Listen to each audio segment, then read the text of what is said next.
This new center will enable our company to develop our offshore wind portfolio in the U.S. It's going to allow us to deliver renewable energy to millions of Americans, and it's going to allow us to help Maryland advance in a leadership position as an offshore clean energy hub. But before we get to today's exciting announcement, we're really lucky to have some of Maryland's leading voices here on stage for offshore wind, and I'm personally very excited to invite each of them to say a few words. So to kick off today's event, it's my pleasure to introduce an exceptional business leader and friend to offshore wind who I've had the pleasure to work with for more than 4 years now. So please join me in welcoming our first speaker, Managing Director of TradePoint Atlantic, Carrie Doyle.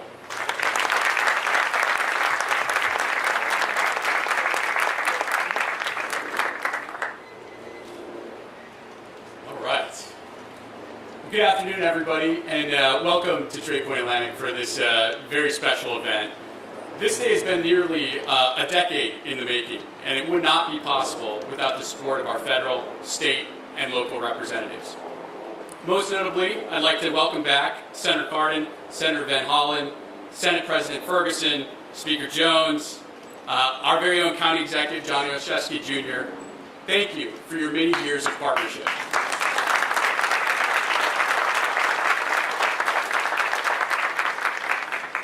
We're also quite pleased to welcome back Governor Moore for what will surely be the first of many major announcements during his time as governor of this great state.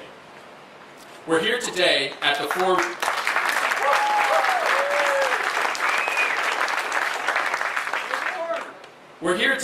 former home of Bethlehem Steel, which was at one point the largest integrated steel mill in the world. It was an expansive 5-square-mile peninsula of industry and opportunity, whose historic decline has left a lasting economic and environmental impact throughout this region.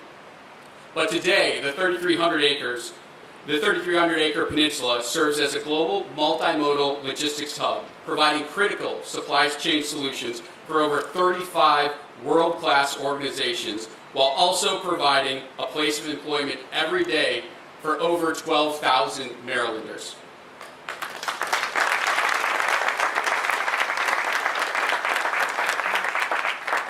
And you can see it right behind me. The combination of deep water access, robust quayside infrastructure, rail connectivity, and abundant real estate make TradePoint a perfect fit for offshore wind. With Orsted's announcement to create Maryland's first Advanced Foundation Component Center and the signing of the Power Act, the future of offshore wind in Maryland could not be any more promising.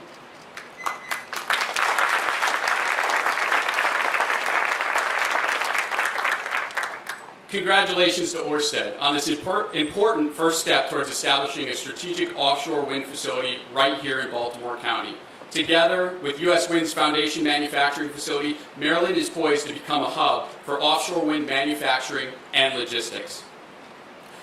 I'd also like to extend a special thanks to Governor Moore for his bold leadership and commitment to offshore wind development and making Maryland a national leader in clean energy and the fight against climate change.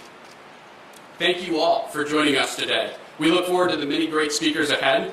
Let's celebrate this important milestone, and then let's get back to work, because there's plenty more to do. And Governor, I look forward to our work together to bring many more wins to the state of Maryland.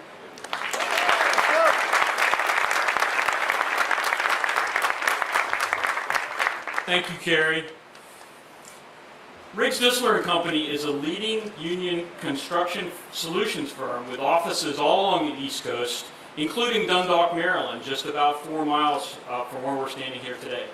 Riggs Distler will play a crucial role in the development of our Advanced Foundation Component Center here at TradePoint Atlantic. So I'd like you to please join me in welcoming CEO and President of Riggs Distler, Steve Zimatatis, Jr.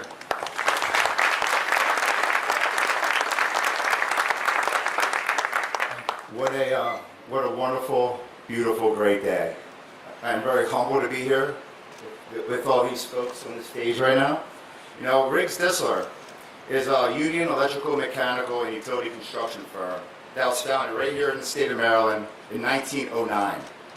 In fact, our very first office was a 4-story brick building that was on Calvert Street, downtown Baltimore City, not more than 13 miles of where we stand and we meet here and congregate here today.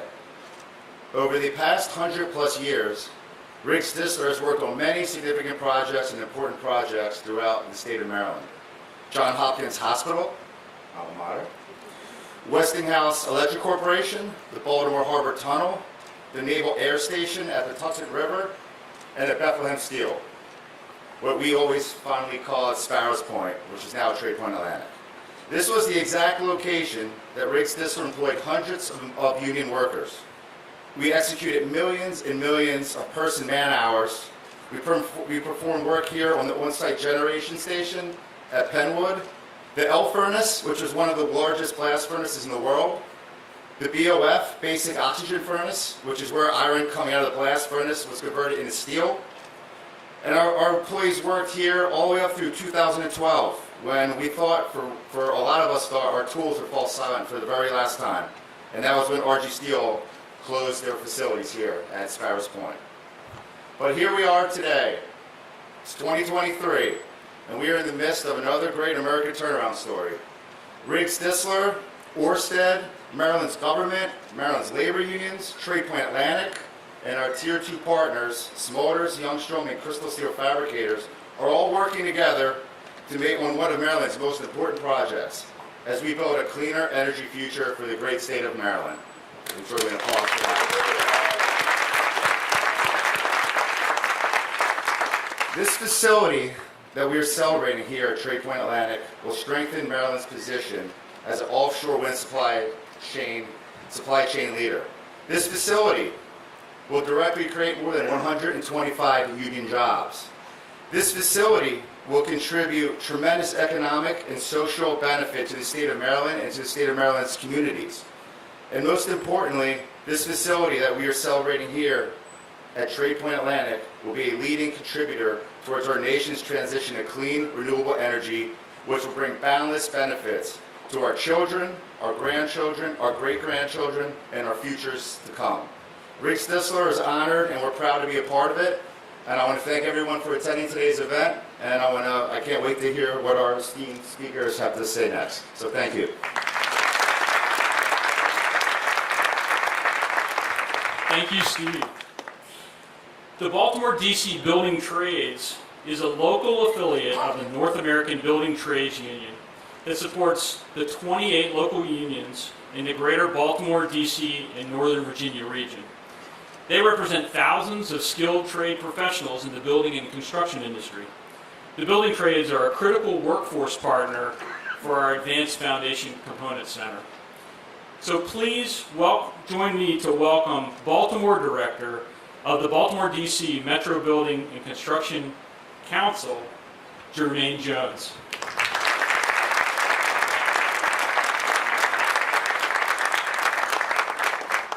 I think that was the first time I was called an esteemed speaker. So now the pressure's actually on. So I just really thank you for that pressure. I really appreciate it. But good afternoon, everyone. I'm excited to be here today, and on the behalf of the 24,000 skilled craft construction workers who are represented by the Baltimore, D.C. Building and Construction Trades, I want to say we're ready. We're ready. We're ready to go to work.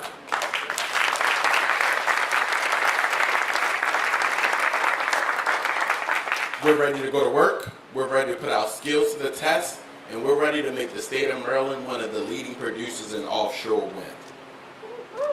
Yes, let's give a clap for that.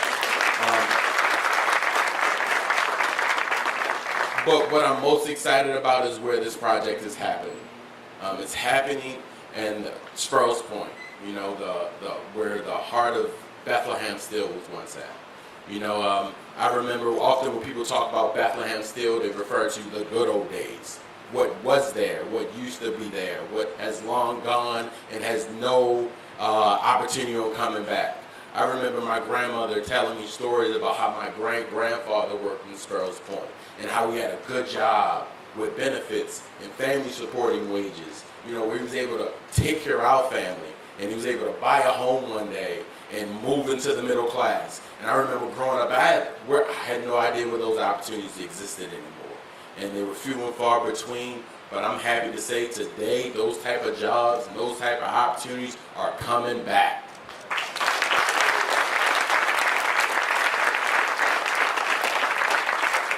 They're coming back in the form of thousands of construction jobs that are going to be created due to this project, in the form that are going to provide health care, a living wage, and retirement securities. So today, that's what I'm most excited about. And our members are ready to go to work, and our future members are also excited and ready to go to work, because there are also going to be hundreds of apprentices on this job that are going to now get a career path in clean, green jobs. And this is how you make a just transition to climate change. So I just want to thank everyone. Thank you, Governor, and your administration for your leadership. Orsted, I want to just thank you for your partnership. And Distler, I want to thank you as well for your continual partnership over the years, and show the entire country this is what it looks like when business, labor, and government works together. So thank you all. I appreciate your time.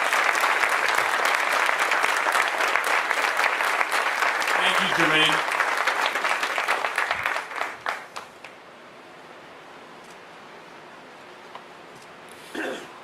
The Honorable Johnny Oshesky, known to many of us as Johnny O, is a lifelong Baltimore resident and graduate of Sparrows Point High School, just down the road from where we sit today. He's currently serving his second term as Baltimore County Executive, and previously represented Baltimore County in the Maryland House of Delegates. Please join me to welcome Baltimore County Executive Johnny Oshesky.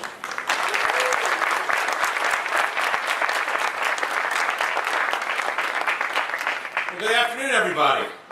Thank you, Matt, so much. I am so excited to be here in Sparrows Point to welcome you all to Baltimore County in the latest of a series of incredible economic opportunities for not just our residents here in Baltimore County, but throughout the region and frankly across our entire state. Thank you to Governor Moore and Lieutenant Governor Miller, Senator Ben Cardin, Senator Chris Van Hollen for your continued support of new industrial and energy possibilities, not just here at Trade Point, but across the entire country. Thank you also to David Hardy from Orsted. Kerry Doyle, thank you for your partnership and your entire team here at Trade Point Atlantic. Steve, thank you for your work at Riggs Distler. And Jermaine, thank you and the building trades for how you are helping to lead in building our rebirth while also providing those family-sustaining wages. Baltimore County is proud to be a partner here at Trade Point Atlantic, leading that continuous transformation that Jermaine talked about, touching every aspect of our region. Together with TPA, we have created over more than 12,000 jobs over the past 8 years, with an emphasis in maritime, logistics, distribution, and manufacturing. That's 12,000 opportunities for families to pursue that American dream, opportunities that didn't exist just a few years ago. These jobs not only directly benefit our national supply chain, but they reinforce the 21st century skills that allow our workforce to be among the best in the nation, while securing a bright economic future for themselves and their families. Today, TPA and Ørsted have been models for equitable and innovative collaboration with our local communities and our local labor groups. I couldn't be more thrilled that they are continuing their investment in this sustainable energy development, safeguarding the environment for future generations, while also reinforcing our county and state's potential as a clean energy powerhouse. It's hard to believe that we're standing in the same site that literally helped build our country, the Liberty ships, the bridges, and now we're powering our future in a whole new and exciting way. Today's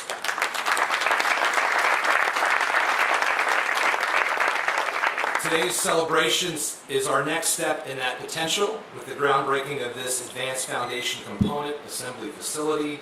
This critical commitment to our local supply chain will create 125 skilled trade union jobs in addition to the many opportunities that Jermaine mentioned. And this facility will also make Sparrows Point, Baltimore County, and the state of Maryland even more integral in offshore wind projects up and down the East Coast, making us the beneficiary of a more innovative green future and directly infusing our potential with the promise of that brighter tomorrow.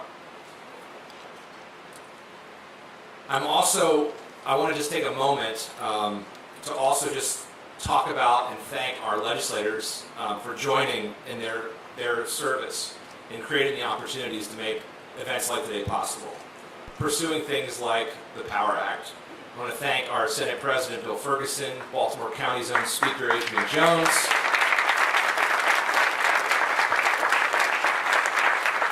I want to thank Senate sponsor Katie Fry-Hester, Delegate Laura Charkoudian, as well as many other partners who've helped make this possible.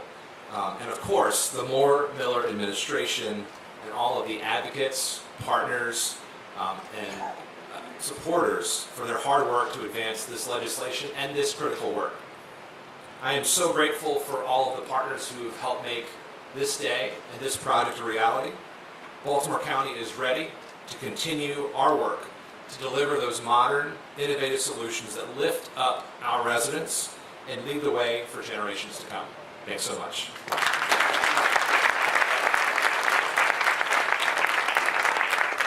Thank you, County Executive. The Honorable Chris Van Hollen is serving his second term in the United States Senate after representing Maryland's 8th Congressional District in the U.S. House of Representatives from 2003 to 2017. So please join me in welcoming Senator Chris Van Hollen to the podium.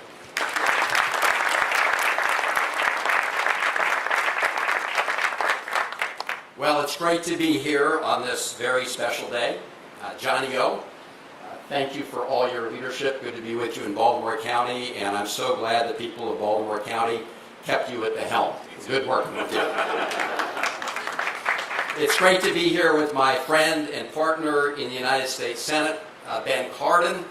And Senator Cardin and I were honored just yesterday to welcome our governor, Governor Moore, to speak before the Senate Democratic Caucus, where he talked about Maryland leading the way. So, Governor, it was great to have you. All our colleagues wish that they were representing Maryland after that. And I want to thank you and the Lieutenant Governor for a very good legislative session. Congratulations to both of you on getting off to a great start in Annapolis. And of course, you can't talk about Annapolis without talking about the great leadership of Speaker Jones, Senate President Ferguson, and all the other legislators who are here today. Let's give them a big round of applause as well. And congratulations on passing the legislation which is so instrumental in moving this project forward. I also want to commend Carrie Doyle and the whole team at Trade Point Atlantic. It's good to be back here. The good news is it's been many times and you keep growing in terms of what you're doing. As we've heard, this site, of course, was once the Sparrows Point site of Bethlehem Steel, the largest steel mill, largest steel producer in the world at the time. And Trade Point Atlantic has helped transform this site that was really on its back after the closing of that mill, to bring this back to help transform it and build out the jobs of the 21st century. And there's no better example of building out the jobs of the 21st century than what brings us here today to celebrate, where this will be the staging area for the deployment of a huge amount of offshore wind energy right off the shores of our state of Maryland. And I want to salute the investments that are being made by Orsted. Thank you to David Hardy and your team, and Riggs Distler, to Steve Zemitatis. Thank you and your team. Let's give them a round of applause for making the investment that's necessary, because this is going to generate $735 million worth of activity over the coming years, and it's going to generate enough power to supply 300,000 homes in Maryland and the mid-Atlantic coast. That is a very, very big deal. Now, Senator Cardin and I were very proud to help provide some of the financial fuel that has allowed this project and other wind projects to go forward. The Inflation Reduction Act, signed by President Biden, was the largest investment in history in the deployment of clean energy to tackle the climate crisis. The largest investment in the history of the world in terms of moving that forward. And that investment included extending and expanding tax credits, which are essential to making this project a success. I also want to focus on the other main part of what brings us here today, which is the jobs. Because we are investing in clean energy, and we're investing in jobs. And not just any jobs, good paying union jobs. Jermaine Jones, thank you, and your entire team. At Baltimore, D.C., Metro Building, construction trades, the iron workers, the electrical workers, all of the trades, and all the other workers who are going to help power this plant and put Maryland at the forefront of offshore wind energy in the United States of America. And when you also take into account the investments by U.S. Wind, and I want to thank them as well, we are talking about 10,000 jobs from these offshore wind projects in the state of Maryland and up and down the coast. And this has caught the attention of the federal government as a model. I am pleased that to support the workforce and make sure that we provide assistance for the apprenticeship programs, that the U.S. Department of Commerce provided a $20 million grant for the Maryland Works for Wind projects. $20 million to support apprenticeship programs that will help support the jobs right here. So let me just close by saying that this project shows the absolute fallacy of those who assert that you can't protect our environment, that you can't protect our climate without somehow hurting the economy and hurting jobs. What this project shows is the opposite is true. We know that doing nothing when it comes to climate change is a disaster for all of us, but what this job shows us, what this project shows us, is the opportunities of confronting the climate crisis mean tens of thousands of good-paying jobs and move us into the future. We're so proud that Maryland is leading the way. It's great to be here with all of you today. Congratulations.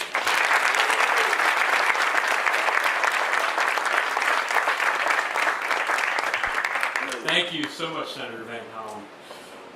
The Honorable Ben Cardin is serving his third term in the United States Senate after representing Maryland's 3rd congressional district in the U.S. House of Representatives from 1987 to 2007. So please join me in welcoming Senator Cardin to the podium.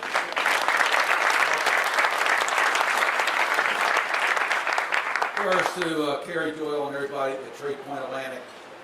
Congratulations, thank you for what you've done. Speaker Jones, just want you to know, when I was Speaker of the House, when I was here at Sparrows Point, it looked a lot different than it does today. And I must tell you, we were not clear about its future. Back in those days, we were doing everything we could to protect steel production in America. But it was a challenge, and we didn't know what the future would bring. Today, we can all have a smile on our face to know, under the leadership of Johnny Olszewski, under the leadership we've seen from the state legislature, from our federal delegation, the future of Sparrows Point is bright today. Congratulations to all our partners for making that a reality. And I just want to underscore the point that Senator Van Hollen made. We bragged a little bit yesterday in the United States Senate, having Governor Moore there. We bragged because of Maryland's leadership. Thanks to the leadership of Governor Moore, Lieutenant Governor Miller, and our incredible legislature under Bill Ferguson and Adrian Jones, Maryland led on national service in this General Assembly session. You led on dealing with child poverty to take a real step at reducing child poverty in our state. You led in respect for our veterans. You led in education. The list goes on and on and on. and now you're leading on dealing with the threat of climate change that we have globally by what we're doing here in Maryland. Maryland, once again, is leading the nation in dealing with the challenges we have, and today's groundbreaking is a critical moment in making that a reality. I had the honor of being part of the U.S. delegation. I led the Senate delegation to Sharm el-Sheikh this summer, actually this November, for the climate summit. It was shortly after Congress passed the Inflation Reduction Act. America was back in global leadership to deal with the climate crisis. And we not only led by our words, we led by our deeds. The bipartisan infrastructure bill and the Inflation Reduction Act were game changers in dealing with the crisis of climate. We made a difference. And the rest of the world's trying to catch up right now, which is fine. You know, when I travel to some of these international meetings, I get complaints that America's done too much. My answer, try to catch up with us. But what we're doing here today on this groundbreaking is so important. Senator Van Hollen talked about it, about what it means about our energy security and our future, what it means about respect for our environment. And Jermaine, you're absolutely right. What does it mean about good paying jobs, good union jobs moving forward? This has truly been a partnership. It is Team Maryland. And I need to underscore how we all work together. Working with Senator Van Hollen in the Senate, our team works with Governor Moore. We work with the state legislature. We work with Judge Rupersberger. We work with Kwesi Mfume. It's a team. And as the governor says frequently, when you work together, you get a lot more done. And we're getting a lot more done for the people of Maryland. This is a proud day. It's not just a groundbreaking. It's the movement for the future of where we can be as a nation. Energy secure, green energy, energy we can rely upon, good jobs, a good future for Sparrows Point, for Maryland, and our nation. I'm proud to be part of this team.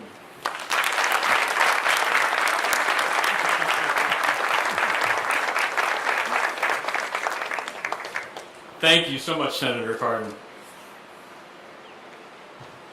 The Honorable Aruna Miller was elected Lieutenant Governor of Maryland in 2022 after serving 3 terms representing Legislative District 15 in the Maryland House of Delegates.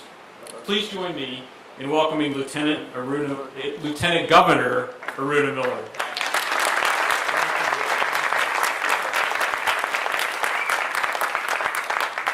Well, good afternoon, everyone.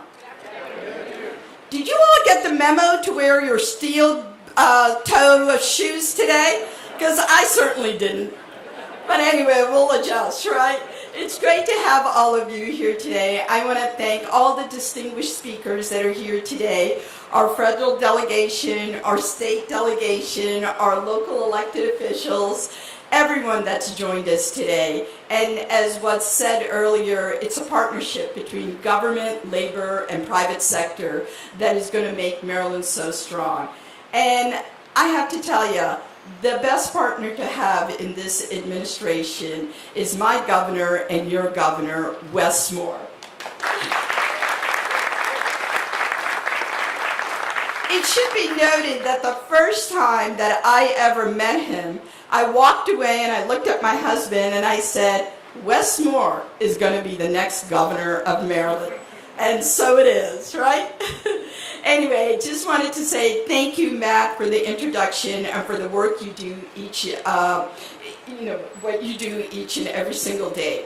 You and all your colleagues at Orsted are helping move our state forward. It is an honor and privilege to be with all of you today. Today, we will take 2 actions that together will put our state on a path to building a cleaner, greener future. Both the groundbreaking at Trade Point and the legislation Governor Moore will sign into law later today will help us meet the climate goals of our administration. Beginning today, Maryland is on a path to reach our goal of 100% clean energy by 2035.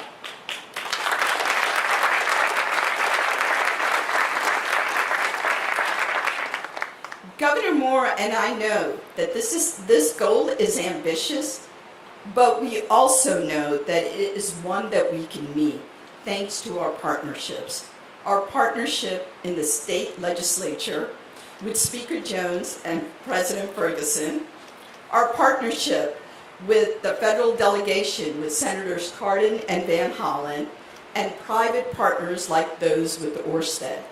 Not only are our climate goals achievable, but they're absolutely necessary for addressing an issue of such magnitude like climate change.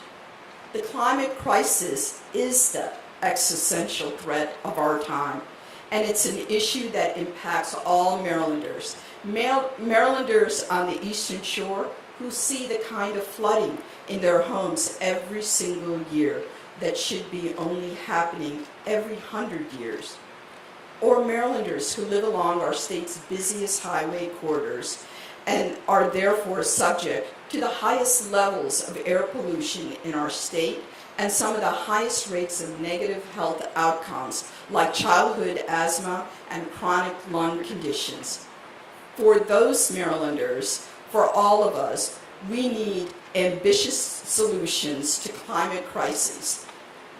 But for Governor Moore and me, we know the solutions to the climate crisis are also a groundbreaking opportunity, an opportunity to create new businesses, to create new jobs, to steady our financial footing, and to revitalize our communities by investing in clean energy future. Because clean energy revolution isn't on the horizon, it's here right now, at this moment. And with that revolution comes enormous opportunities to create jobs, generate capital investment, and revitalize communities that were once the hub of American manufacturing. However, those opportunities only come to those that seize them, and Maryland isn't going to let them pass by. Today, our progress at Trade Point Atlantic and the bills Governor Moore will be signing, we're making Maryland a leader in clean energy revolution, including legislation like the Power Act, which codifies our administration's commitment to producing 8.5 gigawatts of power through offshore wind, enough to power nearly 3 million homes.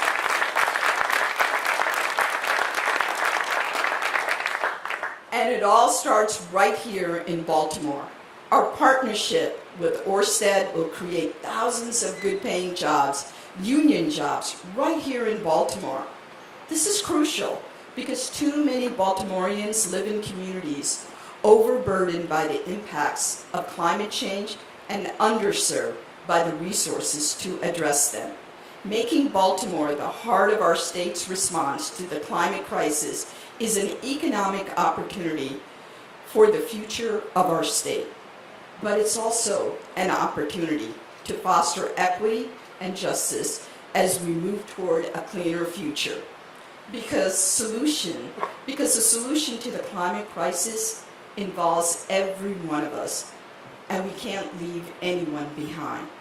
Together, we will revitalize cities and drive investment into communities who have been left out of the equation for far too long. Together, we will set the trajectory of the clean energy movement right here in Maryland. And together, we will build the future for generations that is cleaner and greener and one that is filled with economic opportunities for all Marylanders. Thank you.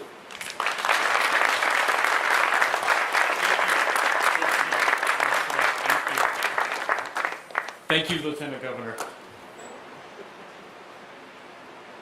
A global clean energy leader, Ørsted develops, constructs, operates offshore and land-based wind farms, solar farms, energy storage facilities, and bioenergy plants.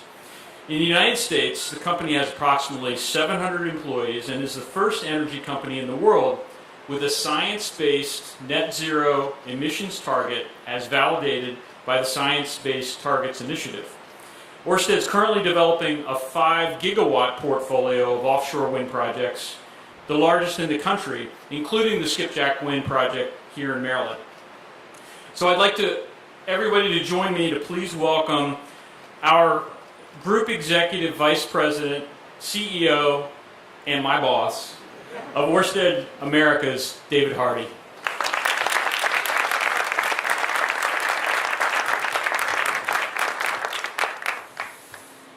Thanks so much, Matt, and thank you all for being here today. Thank the previous speakers, and I also want to give a special shout out to all the Orsted employees that are here today.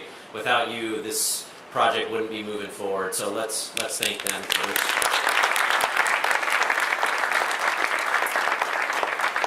It's absolutely remarkable to me to think about what's happened just in the last 4 weeks.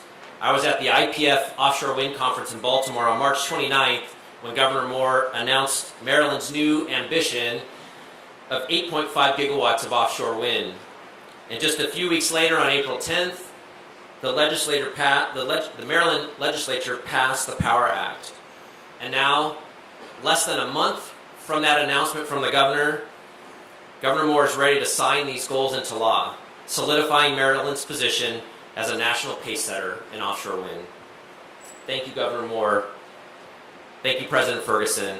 And thank you, Speaker Jones, for your swift action to prioritize offshore wind for Maryland.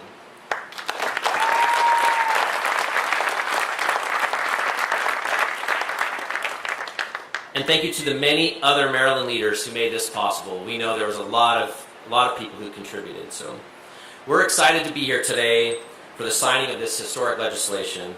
And we're proud to be here celebrating with so many of our local partners, the building trades, Riggs Distler, Crystal Steel, who's a supplier to Riggs Distler, a Maryland-based company on the eastern side of Maryland, Trade Point Atlantic, and so many state and federal leaders who are creating jobs right here in Maryland. A few words come to mind when I think about what we're celebrating here today: opportunity, ingenuity, and equity. First, let's talk about opportunity.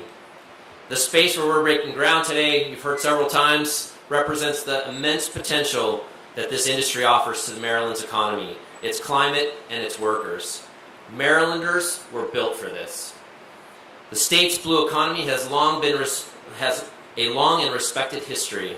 Fishing and crabbing on the eastern shore, the maritime industries of Annapolis, and working the ports right here at Trade Point and the Port of Baltimore. And this state also has a deep history of steelmaking, including right here at Sparrows Point, which used to be home to the world's largest steel mill. Now, a new Maryland shore-to-shore industry is taking shape. Offshore wind energy puts that legacy of maritime and steel expertise to use to build a clean energy future. On the eastern shore, our partner, Crystal Steel, will prefabricate the massive components that will become internal platforms and anode cages for the offshore wind foundations. And here at Trade Point Atlantic, this new facility will receive those giant pieces of steel, and union trade people will assemble them into the foundation components that will be shipped out to our wind farms.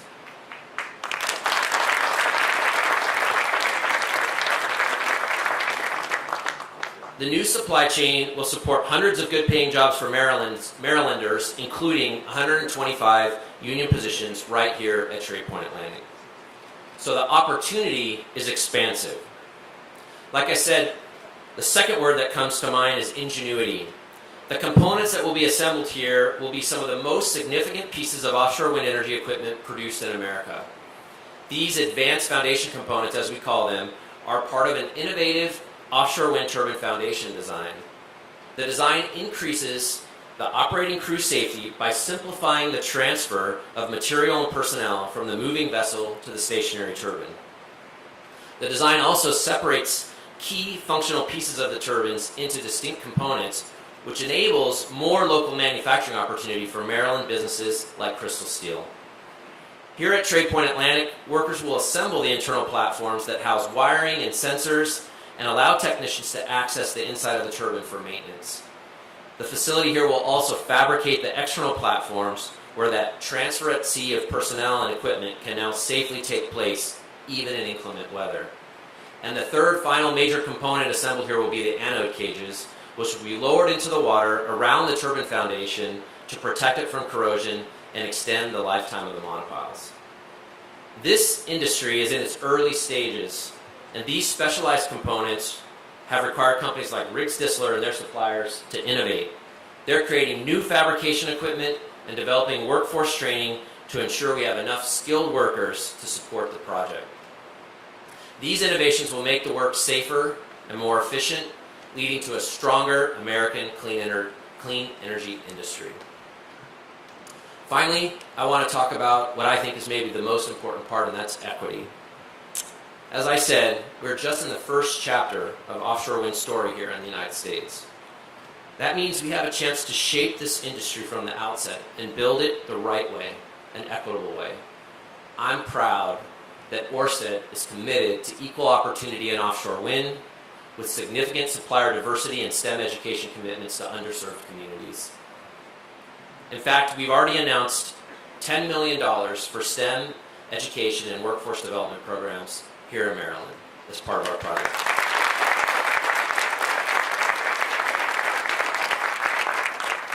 I'm also proud that Ørsted signed a first-of-its-kind project labor agreement with the North America's building trade unions, committing to use a skilled union workforce for the offshore construction of all of our projects, that whole 5 gigawatts that Matt talked about. Recently, Jermaine and I had the opportunity to discuss this agreement at the White House with Vice President Harris, with the hope that it would inspire similar commitments across the clean energy sector and beyond. Our agreement includes specific initiatives to recruit and train a more diverse and representative union workforce through pre-apprenticeship programs and workforce development partnerships. These aren't just pipelines to jobs, these are pathways to careers and upward mobility.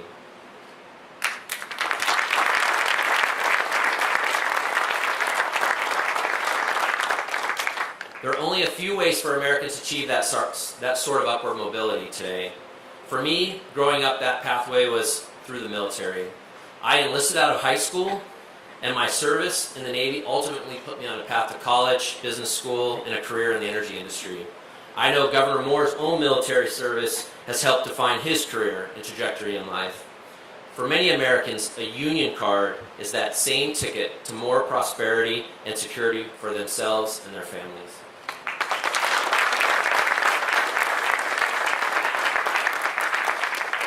I'm particularly proud that Orsted and our partners are providing that pathway for more American workers. So the opportunity, ingenuity, and equity, that's what I see here in Maryland and for Maryland's clean energy future. And I'm excited to see Trade Point Atlantic become the hub of activity at the center of it all. And now I have the chance to introduce a leader who, despite just a few months in office, is already championing that clean energy future for Maryland. In addition to signing the Power Act here today, Governor Moore is also enacting legislation that will lead to cleaner air, better public health, and a healthier environment for Maryland. From climate education, transportation, and public safety, Governor Moore is committed to making this Maryland's decade and leaving no Marylander behind. Orsted is so proud to be a partner in this important work with you, Governor. It's my honor to welcome him here today, Governor Wes Moore, Governor of Maryland.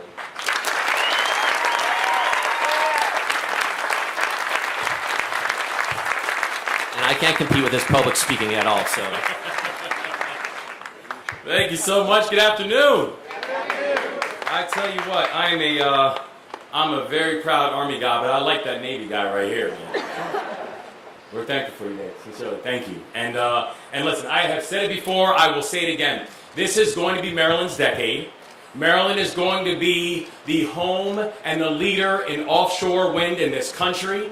And it is the day like today that's going to celebrate what that means and what that looks like. And I'm proud of the fact this can be a foundation for that. So this is a great day for our state. And I'm excited to be here. You know, it's funny. We've been through quite a few ribbon cuttings, even this in our first 93 days, LG. And I would say I come from a very proud union family. My family was lifted by labor. But I'm proud of the fact that today is the first time we've had a lot of ribbon cuttings, but this is my first soil dig. And this is good, man, because and Bob, I don't know where you are right now, Bob. Good to see you, man. A lot of my family operating engineers, and you promised to let me get in that forklift. Just make sure no one else is around when I do it. But I'm proud of the fact that today that we have a chance. I've just turned my black shoes brown by walking through this soil, because this is truly hallowed ground here. And we are grateful and we are excited about what's happening here. And I'm excited for the people who we are here with on the stage, but also everyone out here, because this is what progress looks like and this is what's required. Right? Because when you look at all the various entities, everything that it took to make today happen, there's two things that are always prerequisites. One is vision, and it's an ability to see something before other people do. An ability to invest in something before other people are prepared. An ability to understand what the future looks like before other people have a chance to see it themselves. And the second thing is partnership. Because without everybody here on this stage and here in front of me, the truth is that without any of you, without all of you, nothing would have happened. We're not here had it not been for the leadership that we see from our private sector partners. And Dave, again, thank you so much, and thank you for the leadership. Carrie, from the first time we met, man, I knew that you were going to be a special leader inside this larger fight, and I'm grateful for you. I'm grateful for the work that you all continue to do. And Stephen, the ability to be able to put together a product to help to lead the way. We're not here if it's not for the leadership of the private sector and the partnership that comes on board. We're not here if we're not for the leadership that we saw from our federal delegation. Because the truth is that it's both about things like the IRA, which again, without the legislation that was passed by our federal delegation, that was led on by our federal delegations, Senator Van Hollen and Senator Cardin, there is no ammunition that we would have to be able to accomplish this mission. But it's also about the fact that we have a federal delegation who repeatedly and continually make sure that Maryland is seen and heard and the resources are coming our way in order for us to be bold.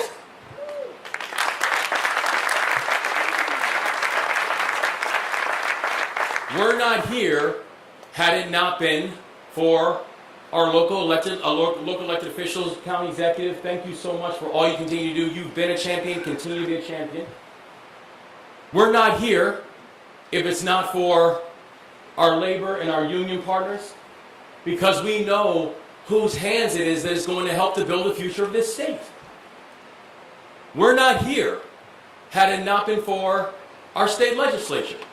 And I'm thankful for the fact to have our presiding officers as not just friends but partners in the work, our Speaker of the House, Adrian Jones, and our Senate President, Bill Ferguson, and our entire delegation. We're not here without community organizations. And I'm looking out and seeing my friends and my family from Turner Station over there. Without each and every one of you, if you're not here, we're not here. We wouldn't be able to accomplish this mission if we're not accomplishing this thing together. That's why today matters. That's why when I say that we stand on hallowed ground, it's not just a hallowed ground about how we view the past. It's hallowed ground because this is going to be the foundation for our future. It's hallowed ground because understanding that the work happening right here at Train Point Atlantic, that this is going to be a foundation about making us the offshore wind capital in America.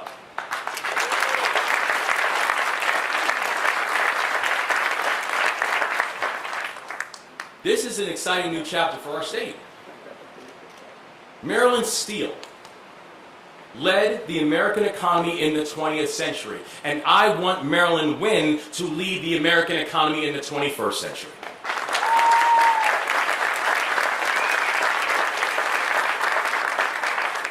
So it is true, in just a few moments, I'm very proud to be able to put my signature on the Power Act, which will nearly quadruple Maryland's offshore wind energy goals by raising our targets to 8.5 gigawatts of power through offshore wind. That, as our remarkable Lieutenant Governor said, that's enough power to power literally 3 million homes by the earth.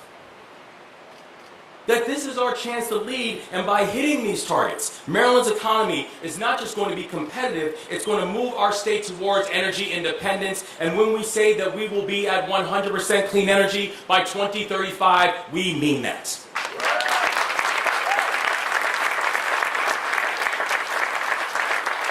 And the power of today is also this. This is not just about Maryland leading the way when it comes to a clean energy future. This defines what it means to go out there and change lives. And I want to tell you about one of the lives that this project with Orsted is going to touch. It's about a person named Matt. And Matt's from Baltimore, and a few years ago, he fell in some hard times where Matt found himself homeless, where he relied on food from a local food bank to get by. He was looking for a job, but he couldn't let because people weren't hiring him. And finally, he got a job over at Strum Contracting, a black-owned business in Baltimore that helps train folks in jobs in the renewable energy space. That job did not just change his current. That job changed his future. For not just him, but for his entire family. Where 8 years after Strum, Matt is now has 6 welding certificates. He makes a 6-figure salary. He owns a home. He's one of the leaders in this new phase. I'm going to keep my resume sharp and fresh because I know I'm going to be looking for a job from him very soon. When we invest in clean energy, it's not just about investing in our environment. It's about investing in our future, of how we'll live, and who's going to lead. It's about making sure that we're developing new industries where everyone can be seen and everyone can be heard. And everyone here, on this stage and in front of me, you're not just a part of making that future happen. You're making sure that when that future has happened, that every single Marylander, even those who are not here right now, are going to benefit. That's why today matters. It's because this is a very clear statement to our entire state that we are moving fast, that we are going to be bold, and we're going to have 6.2 million people who are going to be participants in that boldness. Because we're not leaving people behind in this next journey.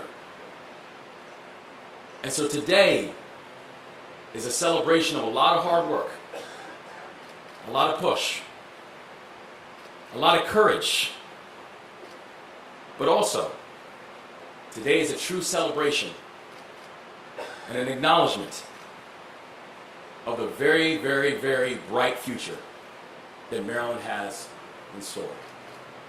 Bless you all. And as I said before, let's get to work, Maryland.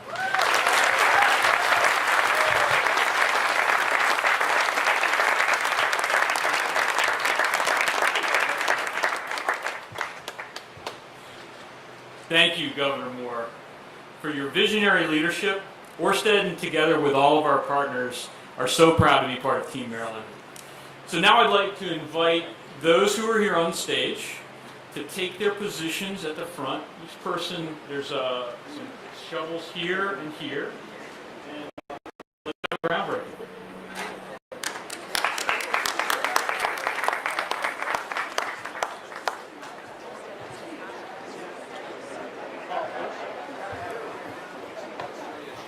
While we're getting set up,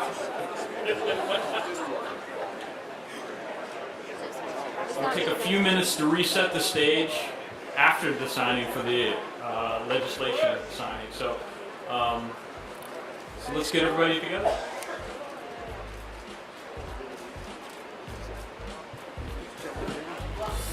I'm good. I don't look up. Don't do anything. Just hold the shovels. Look up. Now put the shovels in the ground. Lightly. Still look up. Oh, yes, yes. There you go. And now get a little bit of dirt on the shovel. A little bit of dirt on the shovel.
right, everyone, we're not over yet. We still have some bills to sign, so if everyone could take a seat, we'll kick off in just a moment.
All right, everybody, please take a seat. We're going to get kicked off with the bill signing here.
Good afternoon, everybody. Just to make sure that we have everybody in for the photo, we'd like to invite at this time the entire stage party, Secretary McIlwain, Secretary Anderson, Director Pinsky, Secretary Wiedefeld, Secretary Wu, Senator Katie Fry-Hester, Delegate Georg Charkoudian, Senator Malcolm Augustine, Delegate Sarah Love, Senator Salling, President Donna Edwards, Jeff Grabowski, Liz Burdock, and Marcy Long. Please come up to the stage.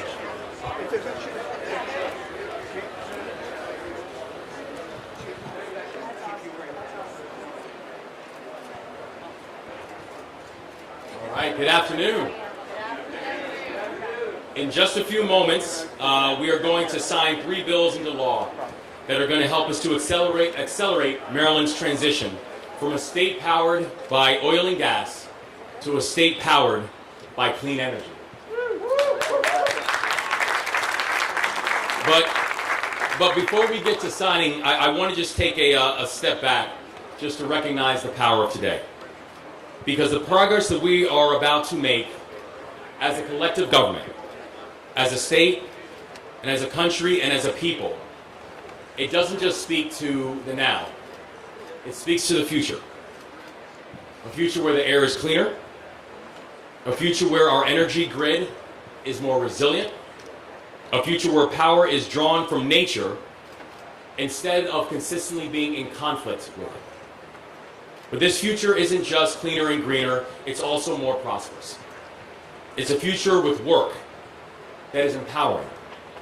It's a future with wages that are sustainable. It's a future with wealth that is generational. We don't have to choose between building a green economy and building an equitable one. And building a competitive economy means that we can and we will do all 3 at the same time. And while we know that this is no small task, and this is going to require all of us to be able to work together, we're excited for the partnership.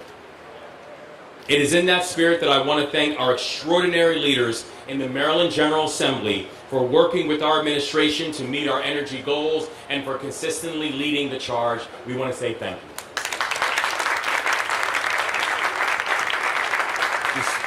you.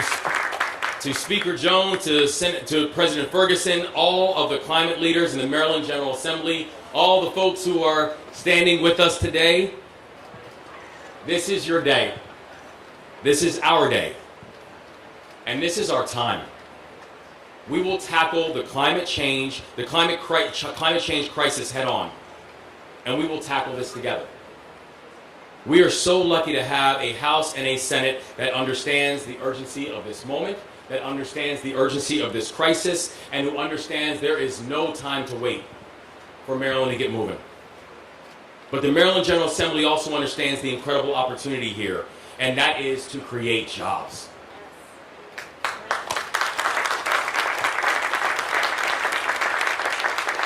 To grow prosperity that's going to lift all boats, and that's what today's 3 bills are all about.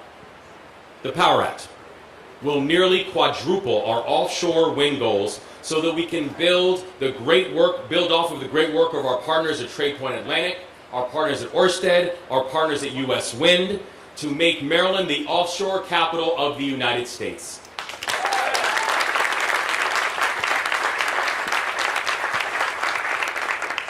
The state legislature's bill on climate will ramp up the transition from gas-powered vehicles to electric-powered vehicles. And a bill that I authored will also bolster incentives for people and businesses to buy electric trucks and charging stations. Taken together, this legislative package will bolster supply and demand for EVs, cut emissions, and invest in a new generation of clean energy built right here in the state of Maryland.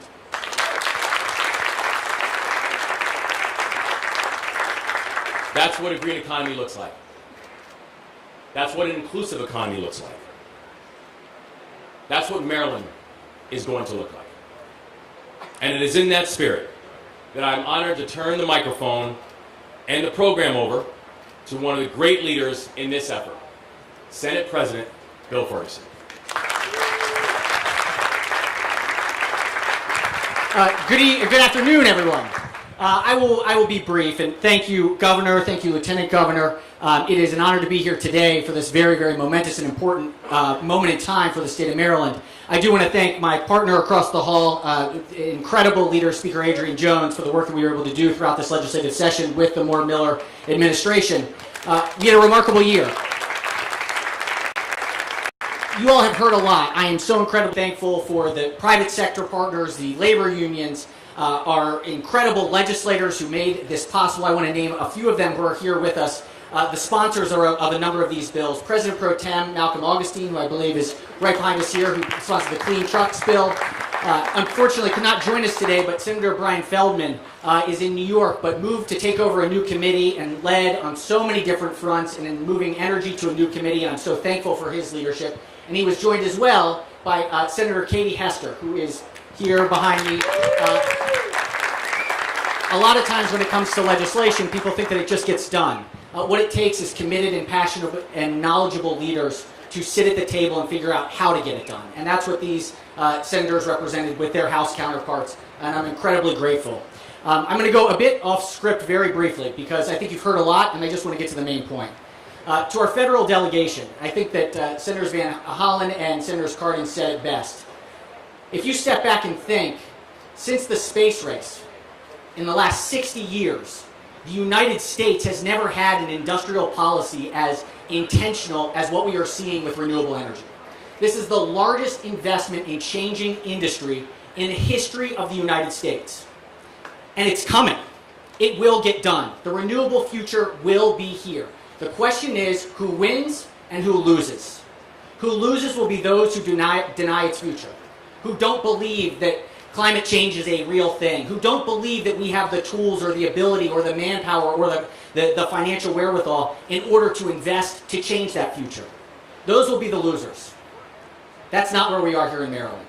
What these three bills represent is the ability to see a vision with committed partners to say, in this state, we will win the future because we invest in what we know is coming. And that is a cleaner, greener future here in the United States and across the world, and Maryland will be at the forefront. I'm looking forward to signing and enacting these three bills and continuing to work with these incredible leaders. Thank you all.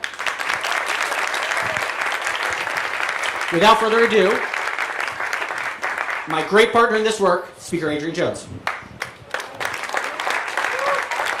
Thank you. Good afternoon, everyone. If you're a member of the House, throw your arm up.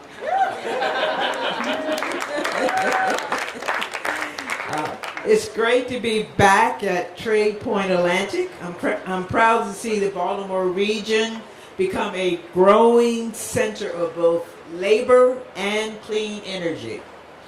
I was last here to welcome U.S. Wind to Sparrows Point. It's great to be back with new initiatives to help anchor Maryland's clean energy future. I want to thank Governor Moore and Senate President Ferguson for continuing the work to make Maryland a national leader in the effort to mitigate the effects of climate change. Last year, when we passed the Climate Solution Now Act, we set aggressive goals to reduce our carbon footprint. We got a lot of questions about how the state can meet these goals. The bills we're signing today and our continued investment in clean energy will help us reach 50% clean energy over the next decade and net zero greenhouse gas emission by 2045. Expanding offshore wind and moving from gas to electric vehicles is an investment in our environmental and economic future.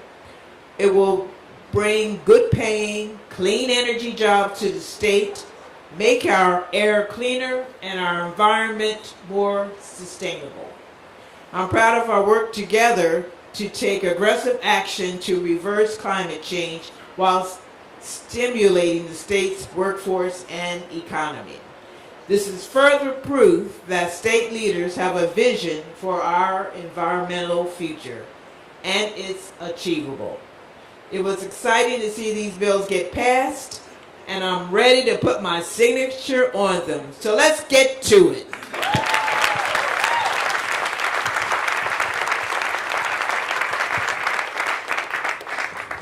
The first bill signed will be Senate Bill 781, the Power Act, sponsored by Senator Hester in partnership with Delegate Charcutia.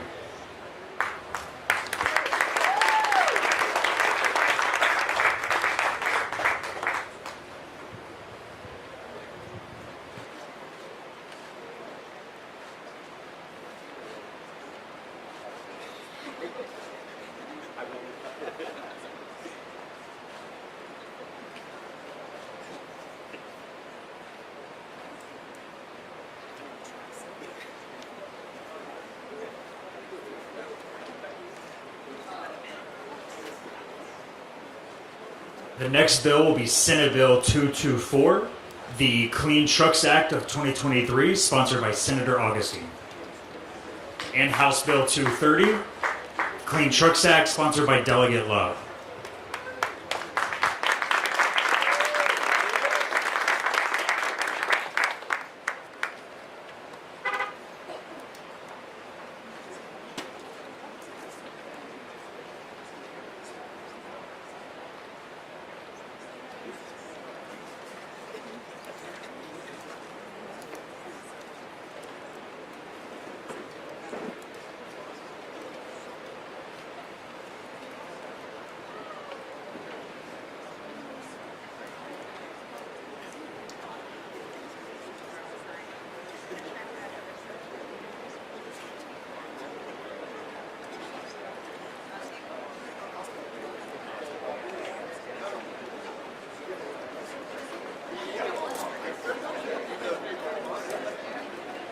Finally, we'll sign House Bill 550, introduced by the Governor and the Speaker and the Senate President, the Clean Transportation and Energy Act.